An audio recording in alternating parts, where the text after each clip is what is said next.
Et illustration, pardon, de cette puissance américaine, je vous laisse continuer, pardon, mais il faut regarder la carte des bases américaines dans le monde. Parce que, on le sait en théorie, quand on le visualise, c'est encore autre chose, n'est-ce pas? À quel point c'est la seule puissance vraiment mondiale en termes d'implication.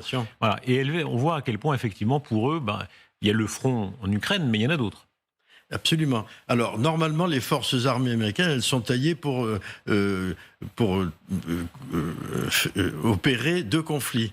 Deux conflits de relativement de haute intensité. Bon, mais apparemment, ce qui les polarise en ce moment, c'est la possibilité d'un affrontement. Alors, certains militaires américains disent que ce conflit avec la Chine est inévitable. Bon, quoi qu'il en soit, ils se préparent. Toute l'armée américaine, toutes les forces armées se préparent à ce conflit. Donc, ils sont totalement polarisés là. Vous citiez John McCain. Moi, j'avais rencontré John McCain. Il m'avait dit cette chose saisissante. Il avait dit ce que les Européens ne comprennent pas, c'est que si les Occidentaux démocrates ne sont pas impérialistes, ce sont les dictatures qui seront impérialistes à leur place. Il n'y a pas de choix. Est-ce que c'est présent dans une partie de l'état-major américain que, ma foi, il faut assumer une forme d'agressivité que les Européens n'assument plus?